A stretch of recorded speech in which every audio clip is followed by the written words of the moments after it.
বিশ্বের সবচেয়ে সংবেদনশীল আর গুরুত্বপূর্ণ জলপথ হরমুজ প্রণালীতে এই মুহূর্তে নেমে এসেছে এক রহস্যময় অন্ধকার।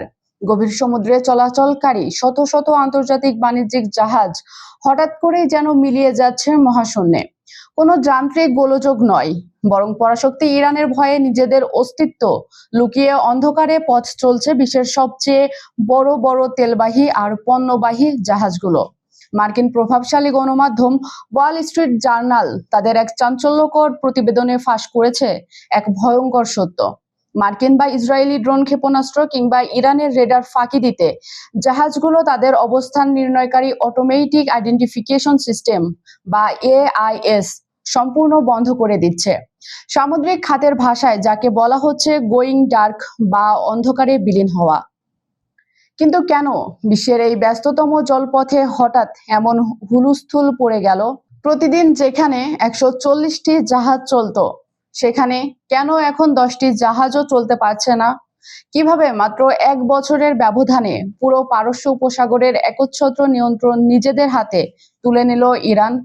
আজকের ভিডিওতে আমরা উন্মোচন করব হরমুজ প্রণালীর সেই রগরগে সত্য, যা কাঁপিয়ে দিয়েছে আমেরিকা আর পশ্চিমা বিশ্বকে। পুরো ঘটনা জানতে ভিডিওটি শেষ পর্যন্ত দেখুন। বিশ্বের অন্যতম গুরুত্বপূর্ণ ও কৌশলগত জলপথ হরমুজ প্রণালীতে তৈরি হয়েছে চরম উত্তেজনা ও অনিশ্চয়তা। ইরানের সম্ভাব্য কঠোর পদক্ষেপ এবং নৌবাহিনীর নজরদারি এড়াতে এই রুট দিয়ে চলাচলকারী আন্তর্জাতিক বাণিজ্যিক জাহাজগুলো এক নজিরবিহীন কৌশল বেছে নিয়েছে। মার্কিন প্রভাবশালী গণমাধ্যম ওয়াল স্ট্রিট জার্নাল এর এক চাঞ্চল্যকর প্রতিবেদনে দাবি করা হয়েছে, ইরানের চোখ ফাঁকি দিতে হরমুজ প্রণালী অতিক্রমের সময় বহু জাহাজ তাদের অবস্থান নির্ণয় ব্যবস্থা অটোমেটিক আইডেন্টিফিকেশন সিস্টেম বা AIS সম্পূর্ণ বন্ধ রাখছে। সামুদ্রিক পরিবহন খাতের ভাষায় এই প্রক্রিয়াকে বলা হচ্ছে গোয়িং ডার্ক বা অন্ধকারে যাওয়া। শিপিং কোম্পানিগুলোর প্রধান উদ্বেগ এখন ইরানের নৌ টহল বাহিনীর কঠোর নজরদারি ও সম্ভাব্য হস্তক্ষেপ। পারস্য উপসাগরের এই প্রবেশদ্বারে নিজেদের অস্তিত্ব ও মালামাল সুরক্ষিত রাখতে জাহাজ মালিকরা বাধ্য হয়ে এই ঝুঁকিপূর্ণ পথ বেছে নিচ্ছেন। বিশ্লেষকদের মতে, ট্র্যাকিং সিস্টেম বন্ধ রাখলে সমুদ্রে অন্য জাহাজের সাথে সংঘর্ষের ঝুঁকি বহুগুণ বেড়ে যায়। তা সত্ত্বেও ইরান নিয়ন্ত্রিত এই স্পর্শকাতর জলপথটি নিরাপদে পার হওয়ার জন্য জাহাজ কোম্পানিগুলো এই প্রযুক্তিগত অন্ধত্বকেই এখন সবচেয়ে নিরাপদ বিকল্প বলে মনে করছে।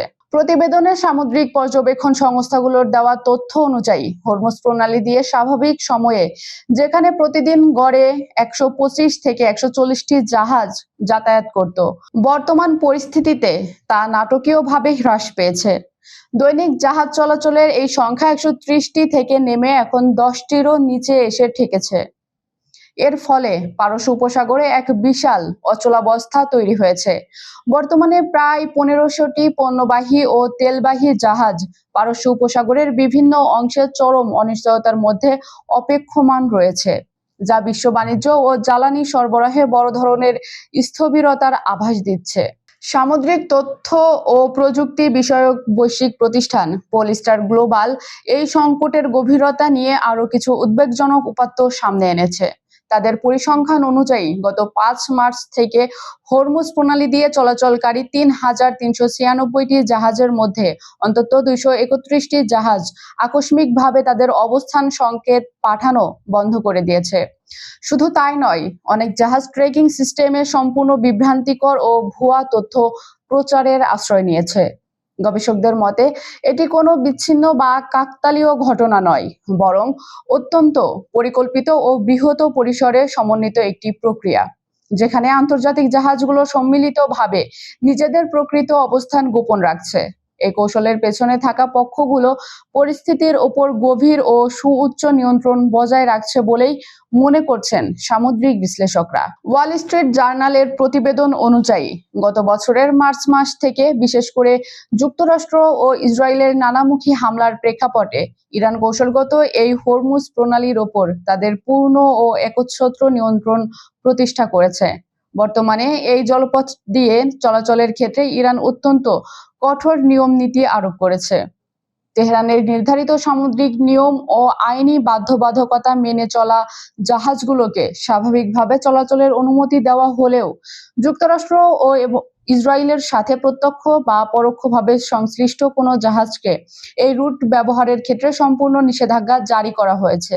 পাশাপাশি পশ্চিমা সামরিক জোট ন্যাটোভুক্ত কয়েকটি দেশসহ ওয়াশিংটনের এশীয় মিত্র জাপান ও দক্ষিণ কোরিয়ার বাণিজ্যিক জাহাজের ওপরও ইরান কঠোর বিধিনিষেধ আরোপ করেছে। এসব দেশের জাহাজকে এই জলপথ ব্যবহার করতে হলে এখন গুনতে হচ্ছে অতিরিক্ত মাশুল ও চড়া পারমিট খরচ। ইরানের এই কঠোর অবস্থান আন্তর্জাতিক জ্বালানি ও বাণিজ্যিক বাজারে এক ধরনের মনস্তাত্ত্বিক ভীতি তৈরি করতে সক্ষম হয়েছে। প্রতিবেদনে যুক্তরাষ্ট্রের একজন সাবেক সামরিক কর্মকর্তার মূল্যায়ন উদ্ধৃত করে বলা হয়েছে, ইরান বৈশ্বিক বাজারের আস্থায় বড় ধরনের সংকট তৈরি করতে পেরেছে। তবে জলপথে সাময়িক বিশৃঙ্খলা সৃষ্টি করা মানেই স্থায়ী নিয়ন্ত্রণ প্রতিষ্ঠা করা নয়।